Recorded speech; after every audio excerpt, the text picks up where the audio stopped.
Hi, Steve. Hey, Jim. Wow, it was a tough week for the world of music loss-wise, wasn't it? Oh my God, no kidding. I mean, both Brian Wilson and Sly Stone, same age, day after each other. Wow. Yeah. Well, yeah, those guys, but I was also talking about Raul W.S.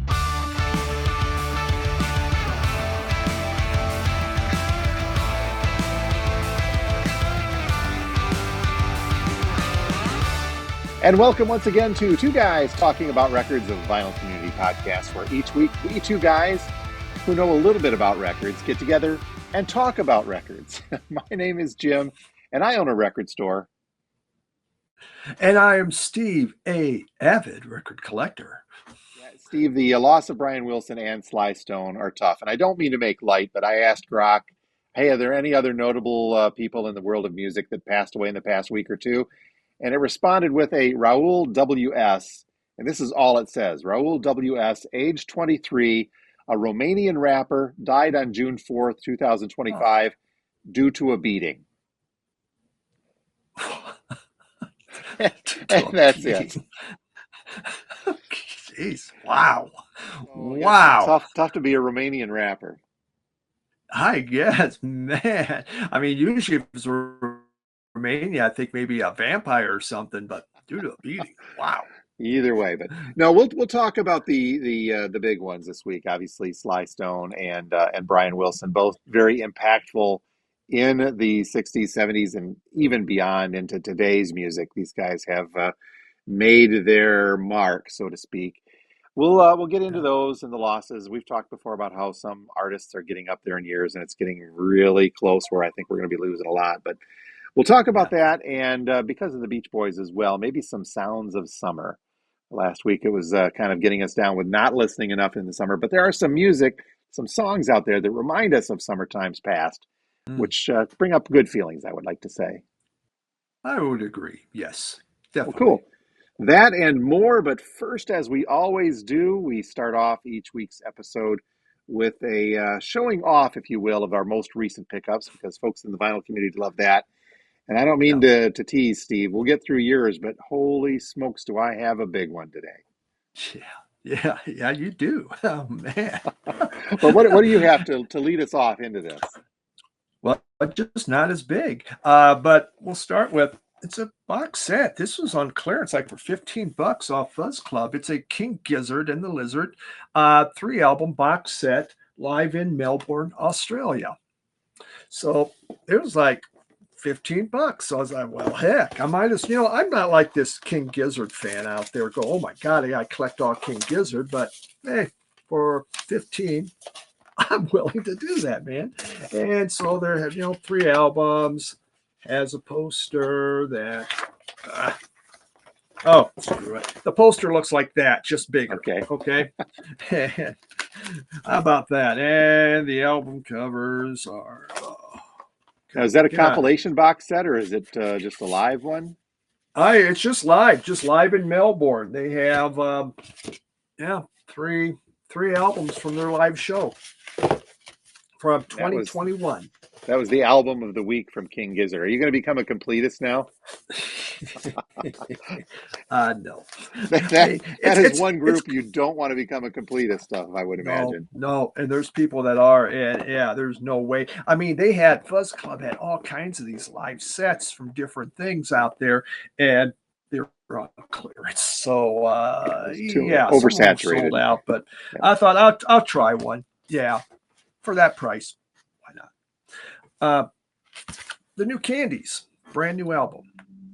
New Candies are from Venice, Italy. Uh, Generally post punk, shoegaze kind of. This one, they bring in electronics. It has a little more dreamy feel to it. Definitely the electronics adds something different to what they do. It's a really cool group. I'm a big fan of the New Candies. I only have a couple of their albums. This is called the Uncanny Extravaganza. Okay. Uncanny Extravaganza, New Candies. So, yeah, good music from the New Candies. Really Unfamiliar with happy to them. get that. I have to go look up the old candies Yeah, first a to get lot of up to people speed. are. Yes, yeah. Get some old candy going, and then jump into the New Candies. There we go. Here's one. This is from the '90s. I just out of a whim. Hanson. Oh, wow. Bop, bop, bop, bop, bop. uh, yeah, TC. This is one of TC's favorite albums. It's just one of his favorite groups. So TC, there you got it. And a very, this is their debut when they were very young, and they're still Yep, going. They're still putting out new music. they are. Didn't I read And somewhere that they I opened have up like heard. a brewery or a line of brews or something like that? Well, I guess they're old enough now to drink. True. So That's I don't true. know. It could be. Why not? You But know, yeah, beyond the one single, I am unfamiliar. Is the rest of the album kind of that kind of poppy bubblegum feel? not quite like that. Okay. There's some ballads, there's some air stuff. I'm not a huge ballad dude, but there's some good. Yeah, there is some other poppier things, some rock on there. I used to have the CD, so I thought, let me just. I bought it. I can't say one hit wonder because they've had other hits, but for me, I just know one, like you, and like most of the world. But I guess their other albums are quite good. So, Well, yeah, cool. there's that. Uh, and we got this is from a group called Black Market Karma, Mellow Maker. And Black Market Karma, I can't think where they're out of. This is from Fuzz Club. This is the record of the month from Fuzz Club. This is number 26 out of 350. So, wow, look at that. And Wow. kind of a greeny kind of thing. They say it's Wobble was their 2024 release, which I had. And it embraces analog imperfections and tape wobble spliced with modern techniques to create cassette-ified lo-fi psychedelia, blending 60s pop, 90s neo psych, and crunchy hip hop backbeats. So, yeah, there you have it. Okay. That So explains it all. in this world of HD audio, clear streaming, high bit rate stuff, we're going to take analog and make it sound like a cassette tape. Uh-huh. Yeah, because it's so much more exciting, I That's so guess. Yeah, it retro. makes no sense. Yeah, yeah, very, very retro. Very So cool. Black Market Karma Mellow Maker. And yeah, that is a beat. That's all, folks. All righty. Yep, that's all. So All right. excuse me. So I had an interesting experience this week at the record store. Every week it's fun here because we get people who bring stuff in on a whim, and I'm always you see this. We talk about this all the time. We Yeah. get some interesting stuff coming in, some fun stuff, some wild stuff, some great stuff. And only once before in my time here at the store now at 8.5 years, and in my record collecting life previously, I've only ever seen this album once physically in person. And so this one came in, and guess what, Steve? I've added it to the collection. You ready? Yeah. Yeah. A Beatles Butcher cover, Yesterday and Today. Now, Jeez. as you should with anything like this, and let me get little closer look at this. You should really approach, if you ever come across one of these in the wild, take it with a grain of salt at first. Do your research because this is one of those albums that's big enough and it could be worth a ton of money that you got to be careful. You have to take your time. So the gentleman that brought this in, I don't have a reason to doubt. He said that he had owned it for the past 40 years. He bought it, he said, 40 years ago from an ad in Goldmine magazine. And then he drove a couple of states away from Michigan to get it, brought it back, put it in a frame 40 years ago, and there it's at. Wow. He said he maybe played it once, and I'll get to the vinyl here in a second. So he bought this pre-peeled version. So I don't have any reason to doubt that that's right, that he did that. The guy seemed on the up and up on this. So then it fell upon me to make sure that I was doing the proper research. I said, "Can you give me a little bit?" And he said, "No problem." I looked it up. I went to my sources, went to Discogs, went to a couple of other sites, and did the proper research on this. And this, Steve, is what I have determined it to be. It is let me get over to this here. One more window. It is. It's this one I have verified as a 1966, released on June 20th, 66. So coming up here in a few days, anniversary wise. It is a second state mono butcher cover. Now, second state on Discogs meant that this had the pasted cover, the trunk cover, which I think we all know and recognize a little more readily. We see this very, very often everywhere. So this album started as the trunk cover, but was peeled, which then made it a third state cover. That's where it gets a little tricky. And I did a little research, and I've done this before, looking at the value of some of these things. Had this actually had the pasted butcher or had the pasted trunk cover on it still, it probably would have been worth a little bit more than what the peel is worth.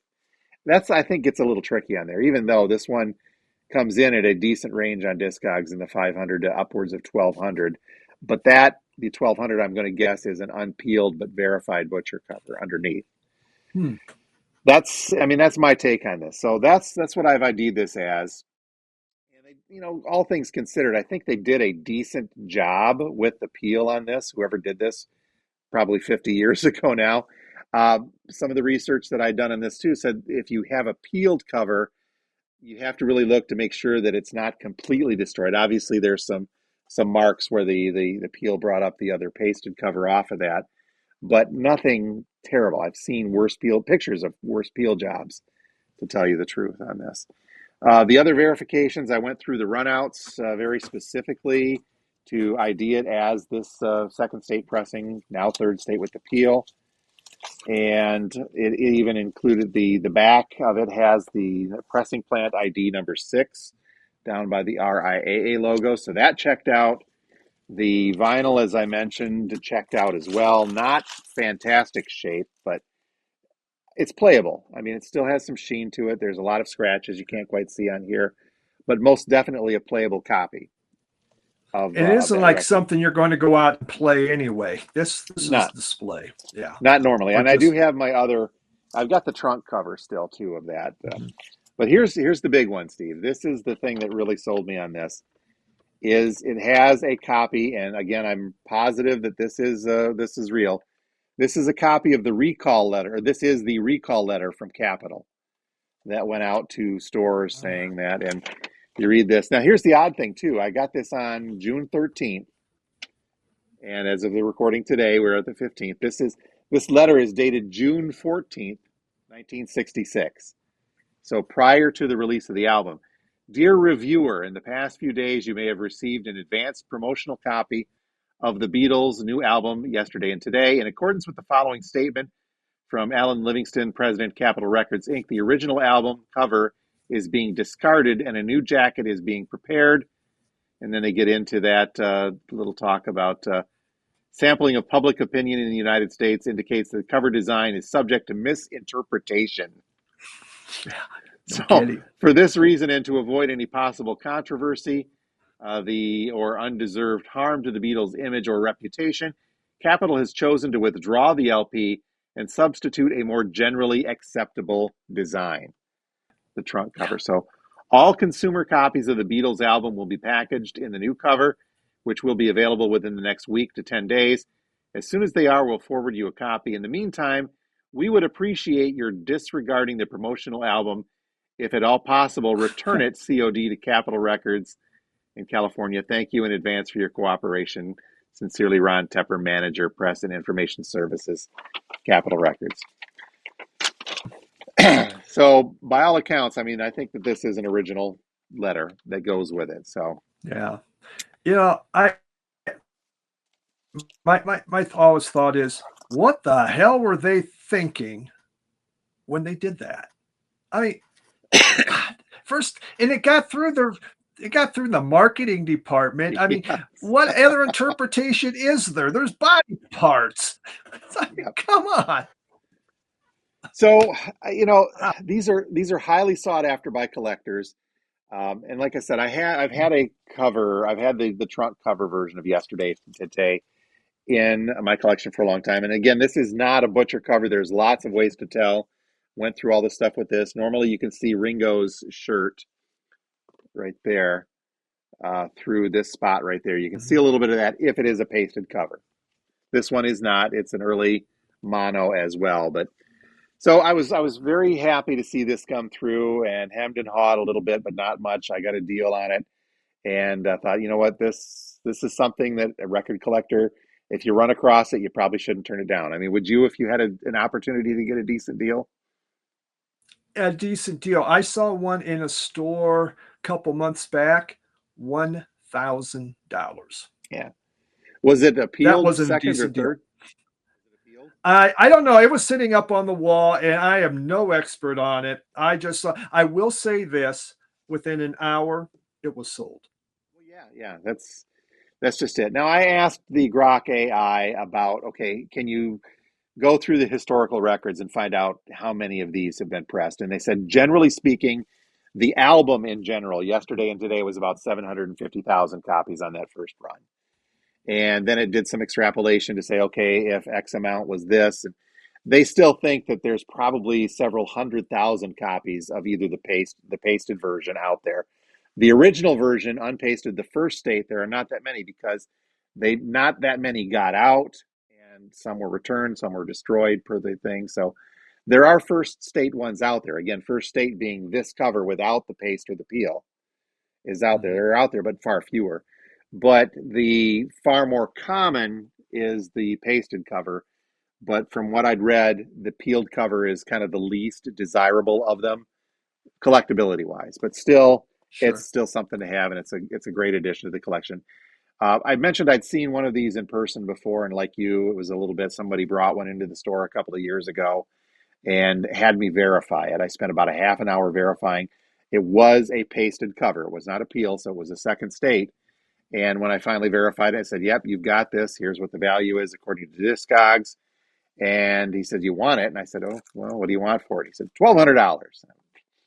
I can't quite swing that. I'm sorry to say, but especially since Yeah. he mentioned that he had bought it earlier in the day at auction for $80. I'm like, "Wow, dude! But good buy, good catch." But Wow. I'm sure you're gonna get your money back on it. But for somebody like me, I've got a record store. If I decide I want to move it at some point, I will. But I really kind of doubt I will because I'm a collector also. So that's going to be a part of the Mhm. collection, which it's really neat addition because not many people have a version of that, a real one.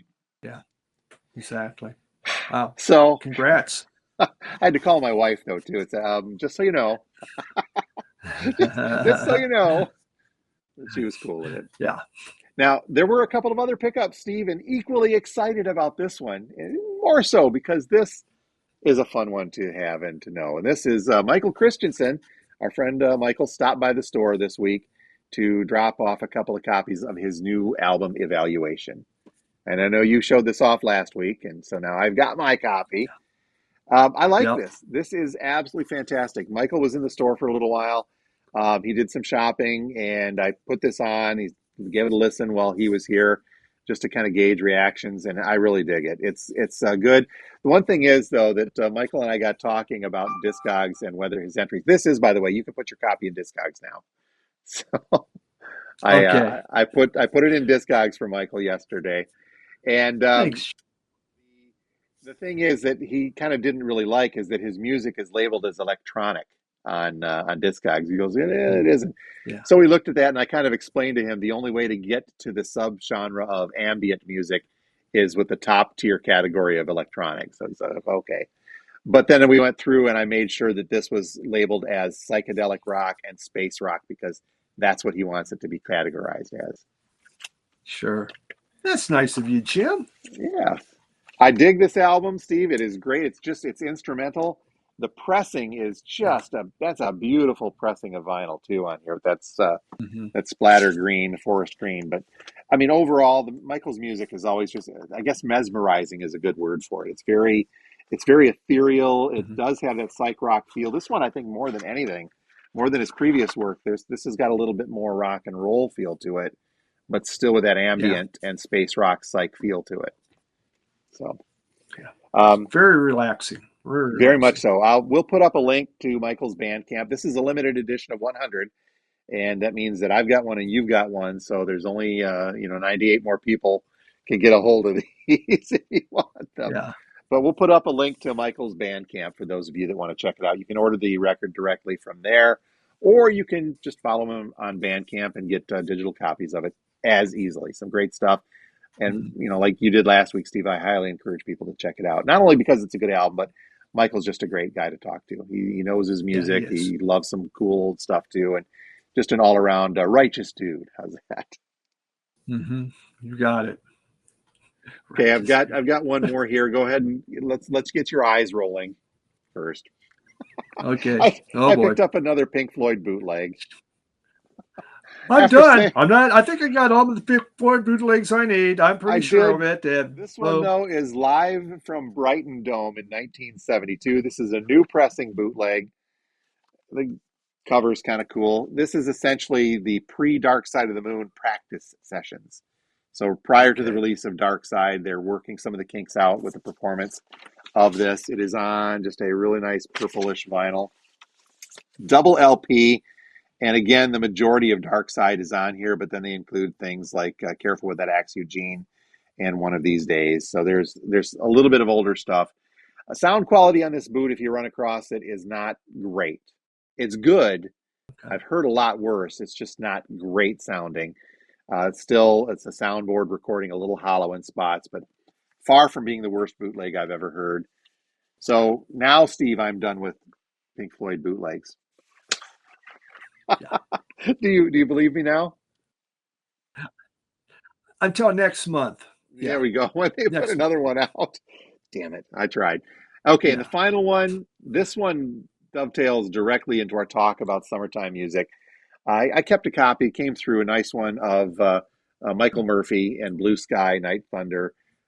To me, the song Wildfire is just one of those songs that reminds me of summer. We'll get into that in a little bit, even though it's a song Yeah. about winter. I get that, but I've got my Hmm. reasons. Very mellow, relaxing country rock, what country-ish almost, but I think Murphy is more of a country artist at heart. But this song and this album, I think, transcends that soft rock feel in the '70s. The AM radio sound, how's Sure. that? Yeah. Yes. Very AM radio. It was all over the place when in the 70s when I was growing up. Yeah. It was, and this is just a beautiful copy. Oh my, I got a collection that's just beautiful stuff. This past week or so. So this one made its way into my collection simply because it's a great copy, a great physical copy of that, and I do enjoy it. I want to expand my listening on that a little bit beyond Wildfire in this case. So, well, those Mhm. are the pickups for each of us this week. As always, make sure you check out the description on both the YouTube channel and on the Spotify description. We'll put a link to a Spotify playlist so you can listen to all of this music. Hopefully, we can get most of it in there. If not, Michael's is on Bandcamp. And you can check out some of the music that we're listening to, as well as some of the stuff that we're going to talk about here in a couple of minutes. But make sure you look for that. It's always fun kind of giving it a listen after you're done listening to us, by the way. Yes. After. So hopefully some good summertime listening to this. And to get into this summertime talk, Steve, we got to get a little down first and talk about Hmm. some unpleasantness. This past week, there were a couple of notable passings in the world of rock and roll music and just music in general. First was Sly Stone passing away, and then Brian Wilson of the Beach Boys. And both of these, and I'll just be upfront with these. I'm familiar with their work. I like their stuff. I don't have a lot of albums from either of them. That doesn't Hmm. diminish what they've done and what they've contributed. And I've got a couple of their albums that I'll show. But I feel for the folks that these guys were very influential towards, and very just not musician wise, but just listener wise. These guys touched a lot of people. Yeah. Yeah, it's actually they lived a lot longer than you would have expected with all the problems they had with Yep. addiction and everything. It's kind of amazing that they kept going, but then Keith Richards has shown done. So I mean, Yeah. what can you do? Like Brian Wilson. I I was never a huge fan. He does have very important albums. There's no doubt. Pet Sounds, super important. Sly Stone, that guy meant something to me more. I really dug his music, and so yeah, it's going to happen. Let's face it, our the stars of the '60s and 70s now. They're all up there in age. Oh yeah, they are. Let's start with Sly first off. I mean, Yeah, he took that soul sound, I think, and bridged into rock. Um, is that the way you would see it too? I mean, it's not straight up soul music. It's not quite funk, but it's funk, but it's a lot of rock and roll. I think it depends on the yeah. song sometimes. Kind of took what James Brown started to have Yeah, going on with that funk, but definitely brought rock into it. Also, he had the first really a with different races in a band, which was highly unusual. But yeah, definitely a lot of stuff. And one of my very first albums I ever bought, Jim, when I joined Columbia Record Club, was Sly Stone's Greatest Hits. yep. I didn't know a lot about Sly Stone. I was just buying greatest hits albums. Okay, well, I'll just buy that because I didn't really know these people. But this one blew me away when I put it on. I mean, this is to me the definitive Sly Stone album. It does not have There's a Riot going on, you know, because, this I think came out in 69, right after Woodstock. But Mhm. my God, this thing is just packed and it makes you want to dance. It does. It is. So, and that's probably the same stuff as this one. My only Sly Stone album that I've got and is the greatest hits I picked up a little while ago. I think we showed this, but this is a promotional version of it. Everything you always wanted to hear by Sly Stone, but were afraid to ask for. So yeah, this is a neat promo only compilation. I forget exactly when that was released, but it's even a white label promo version of it. And I think most everything that's on your greatest hits is on your Dance to the Music, Higher, Stand. Oh, I love that song. It's a great Yeah. one. I want to take you higher. Everyday People, Hot Fun in the Summertime. We got some summer music in there. Hmm. Poet, Family Affair, and Time. All that cool stuff. Yeah. There's the album that has Stand. Yeah, Yep. of his early albums before Greatest Hits, this is the one it has the most on there, I feel. I do have There's a Riot Going On because that is considered a very important album, and it is. It's dark. And Yep. Fresh is another great one. Yeah, right there. Fresh is a phenomenal. But then he just, I mean, too much drugs and stuff, and his music to me just it it lost it. It lost the funk. It lost the feel, and might have been band members leaving or whatever, but it just wasn't the same. And he's had different comebacks, but I just didn't care. I'm kind of stuck with the greatest hits, and that's what makes me happy. That's enough there. On the Brian Wilson side of things, too, you're talking someone I think equally as influential, but kind of in a different realm. Yeah, Wilson and the Beach Boys, but Wilson in particular, I think, was important for a lot of different reasons. And musically, his fans, and obviously, he touched his fans with a lot of music, as did the Beach Boys. But you have to look at his contributions to the way that music was not only written, the songwriting skills that he brought to the Beach Boys along with everybody else, but his as well, just I think helped move rock and roll forward at a time in the 60s was a lot more personable.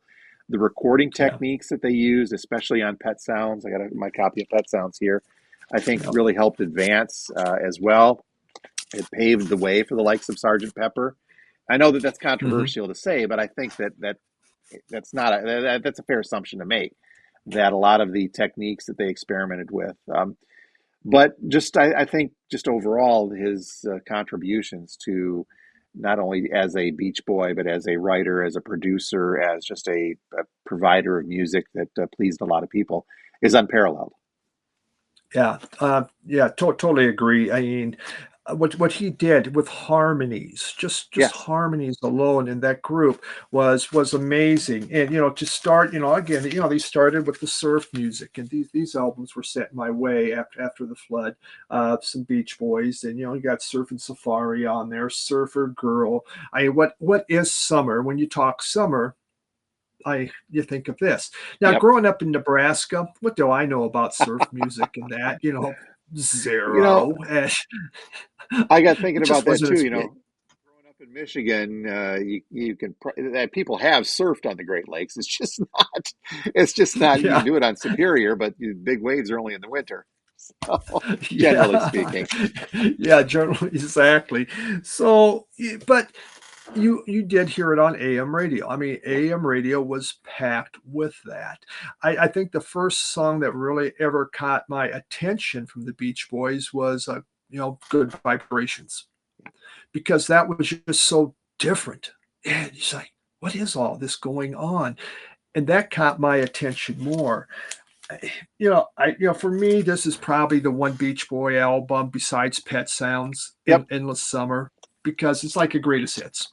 Well, it it is is. a greatest hits. Yeah, It is. yeah. It's a So compilation. Yep.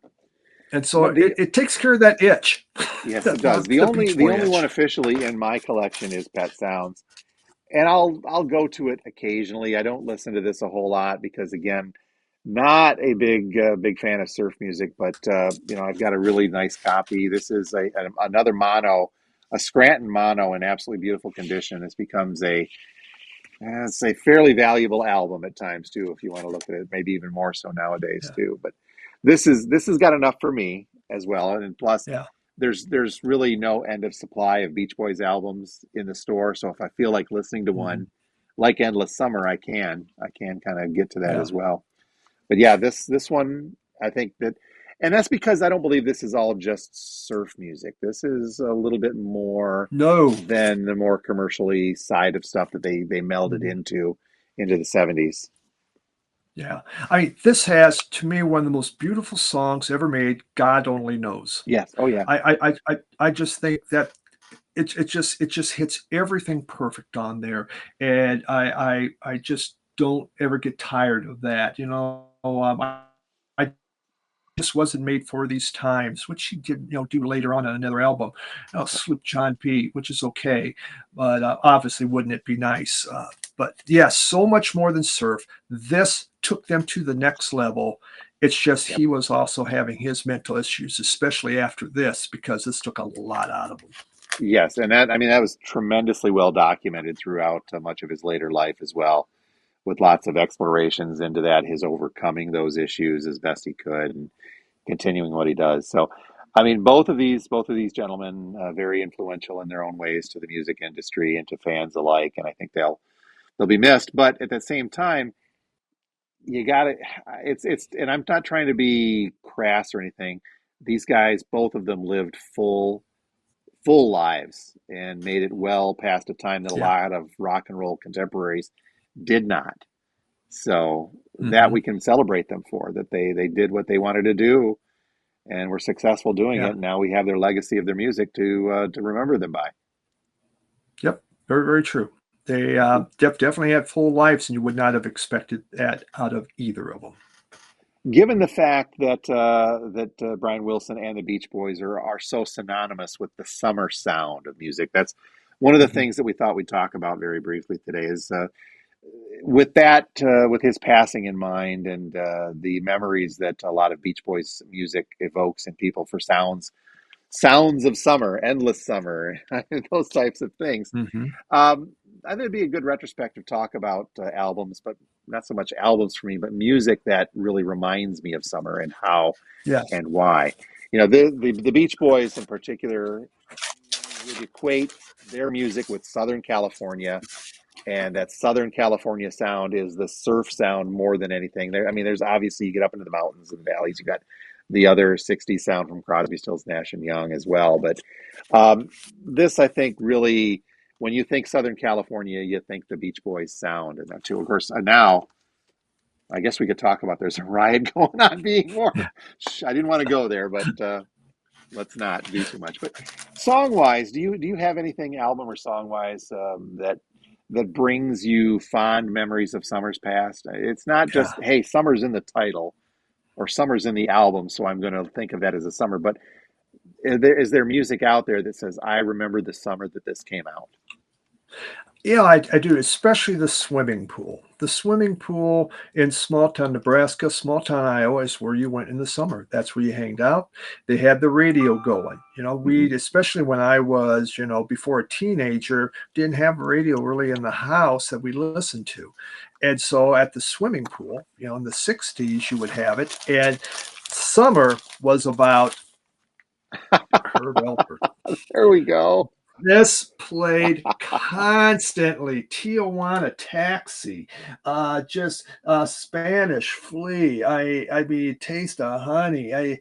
Oh my God, Love Potion number 9. These two plus his other stuff, the bowl and all that. My summer, especially in Iowa, were Herb Alpert and the Tijuana Brass. And I loved it. I mean, it was just like, oh, hey, fun. You're 6 years old. Why? I know that song. And now, I talked about a little bit this morning on my Sunday show. Certain albums just don't hold up that you used to be excited about. Yep, And those could be it. these, yeah, these would probably pull in there, but they are synonymous with summer and memories at the swimming pool And I growing would up. guess that that's a big reason that they're still in your collection.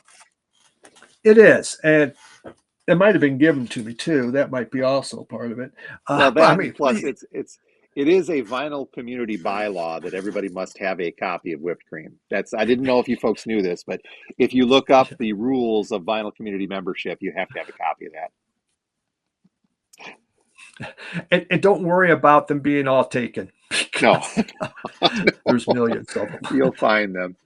You mentioned though the memories, and I think that when it comes to summertime music, that's more of it than just hey, this song is about summer, as I mentioned earlier. And Mhm. one of my pickups this week was the Michael Murphy and Blue Sky, um, Night Thunder, and the song Wildfire is about a horse and the young woman that gets lost in a blinding snowstorm. You can't get less summery than that. But for some reason, and I'll tell you why, this song and consequently the album then reminds me of summertime because when this came out, I was a kid, probably about 10 years old, and I spent time at summer camp. My folks would send me to summer camp every year. And I have very distinct memories of the radio playing in the evenings at, the dorm type stuff that we had there in the areas. And one of the songs was Band on the Run by McCartney and Wings. Yeah. Another one that was just getting the airplay kicked out of it that summer for me was Michael Murphy and Wildfire. So Mhm. whenever I hear this, I don't think of a horse getting lost in the snow and the sad tune that goes along with it. But for some reason, I think of a summer camp with canoes and playing baseball outside. And I know that that's a weird connection, but that's the connection I make because Yeah. of when and where I heard the song a lot. My connection is they said the word Nebraska, That's it, cold right? Nebraska nights. I was state. Wow. Uh, And yeah, just like I said, it's odd to equate the two, but I think that for me at least, it is more about the connection to a time of my life when I remember hearing the song, and that comes through with a couple of other ones here as well. yeah. Well, this is one for me. War. Oh, cool. Why can't we be friends? This was it was big at the Dairy Queen. In the summer, that's where all the cool kids hanged out at the Dairy Queen. And then people like me, we looked in the windows and that. We get in and get your dilly bar. God, I want a dilly bar, by God. But on they had a jukebox in there because Dairy Queen in small town Nebraska was the place. That's where you hung out. And I just remember constantly hearing, why can't we be friends when I Yep. would go in there? And I just like all summer long. And then, of course, Lowrider came.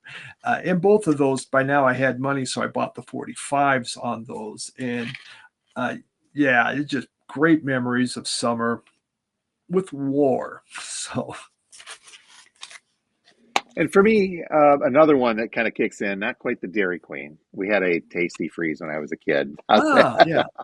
that? This goes a little bit further, I think, into the 80s for me. And this one, I'm going to cop out here and say that it does mention summer. So, Okay. um, but still, this one does remind me of it because we would listen to this in the car. This is the group Diesel and their album Watts in a Tank. And the song Sausalito Summer Night is on here. And that's just one of the kind of those catchy tunes that it's got the good guitar, but then the hook of a summer night and Sausalito, Sausalito Summer Night. Yeah.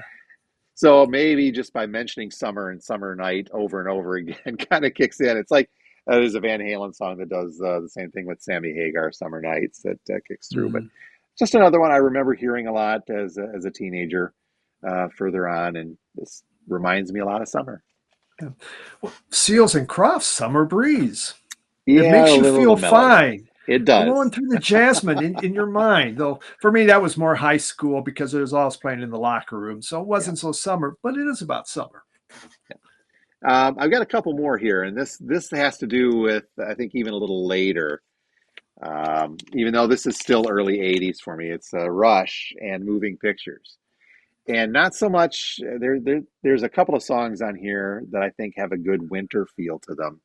Tom Sawyer, not so much, but Camera Eye and Witch Hunt. But the song Red Barchetta about a car, a guy getting in a car and driving. I do remember we had a Mustang at one point and driving around in the Upper Peninsula, just gunning, running and gunning on curvy roads. Listening to Red Barchetta was always a cool thing to do. And then one more. This is all song wise, and I'm not. I gotta say it. I'm not a huge Guns N' Roses fan, with the exception of "Sweet Child of Mine." Yeah. I'm gonna go out on a limb here. I know we'll take some flack. If I were to call Guns N' Roses a one-hit wonder, people would get very angry with me. And I know they're not, but Yeah. "Sweet Child of Mine" is just another one of those songs that kind of reminds me of my college days. Um, Hmm. just in the summertime, listening to it, driving around or sitting on a beach. And you got the radio going, and you're hearing that. And Yeah. both Red Barchetta and "Sweet Child of Mine" have kind of that same feeling for me. Sure. Yeah, those are nice. And that's the kind of the fun thing again when music does that and brings you back to a time. It's relaxing, and it's kind of why a big part of why we collect and why we buy certain Yep. albums. It might be something's not in our wheelhouse, like Herb Alpert, but that's a memory. Yep. So And I we do think it. the summertime season kind of helps ease that along too, because you're thinking warm, you're thinking beach, you're thinking sun, you're thinking relaxation, you're thinking about fun driving with the windows down or the top down, and not so much, in the wintertime. I like winter as well. Don't get me Yeah, wrong. I actually prefer winter to 90-degree heat, but still, the summertime I think gives you feelings of warmth, and then the music that enriches that I think sure. gives you warmth also at the same time. I'm going to go with like in the 90-degree heat over winter time. Sorry. Yeah, well, you guys are getting it now, aren't you? Roughly into as we head into summer. Yes, sir. Very cool. Yep. Yep.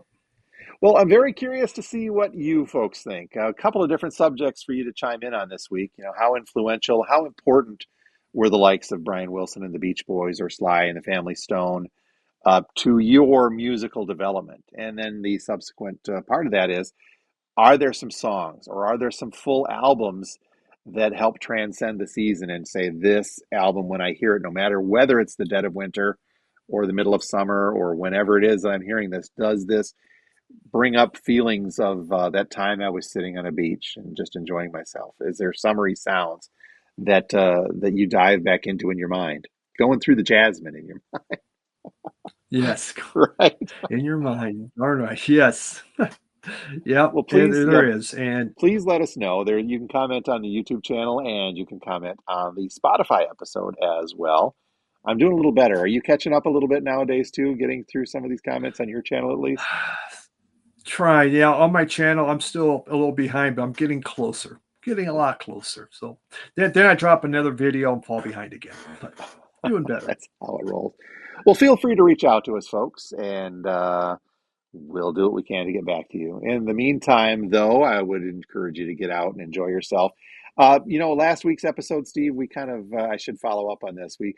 One of the comments even said we're too quick to poo-poo on the sound burger from Audio Technica, the turntable, and that Yeah. I a saw. lot of folks use that for 45s, or they use it to preview stuff at record shows, for example. They can test play something very easily. I don't have a problem with that, and I can see the use of that portable turntable for something like that. It's just that I think that a lot of the marketing is such that you can take it with you to the beach, to the picnic, where it's not Yes, that's something you right. should do. So I'll rethink my stance on the sound burger, and I will appreciate the folks that say it goes beyond just taking your $100 records to the beach, which you shouldn't do. Yeah, I'm still not buying one. No, So I could probably get one, but Audio Technica, the price is jacked again for all turntables, so I'd have to look of carefully course.